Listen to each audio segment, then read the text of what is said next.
Photography. Construction. Nitong Toy Screen. Architects. Dream. Reality. So what's up mga ka-hardware? Nagbabalik naman tayo sa ating YouTube channel.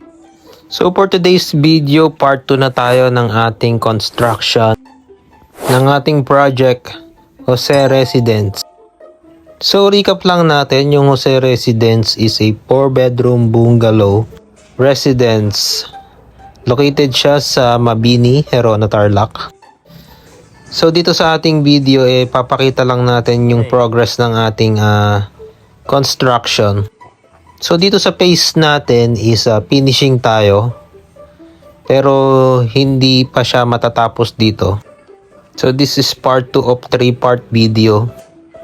Papakita lang natin kung ano na yung natapos sa ating construction. So dito sa may ating facade nakapag-plastering na tayo. Then meron na rin tayong ceiling works.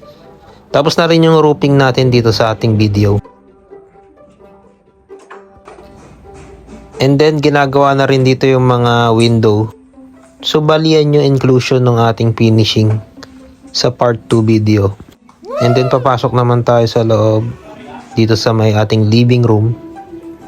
So ayan, makapapansin nyo merong cove lighting yung ating living room. Then nilalagyan na rin yung ating mga ilaw. Yan. Yan yung ating electrician ng aming ninong. And then dito sa may part ng ating finishing, ang mapipinish lang natin itong common toilet. Bali consisted dito ng 3 toilet and bath. Yung ibang toilet and bath natin is matatapos siya sa 3-part video natin. So dito bare pa lang yung ating ceiling. Wala pa siyang finish. And then yung ibang rooms natin is wala pa siyang boards.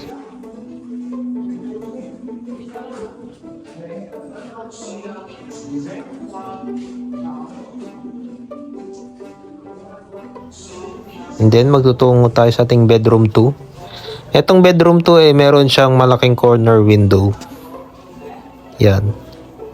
Adjacent siya sa bedroom 1. Yung bedroom 1 is the guest room. Meron siyang sariling toilet. Yan. And then punta tayo sa may dining area / kitchen. So dito pinapakita lang natin yung pag-finish ng ating mga duktungan bago tayo mag painting works. So dito ito yung auxiliary kitchen. Yan, papunta tayo sa may main kitchen up to the living area. So yan, may ilaw na siya, yung cove lighting natin. Yan, testing lang.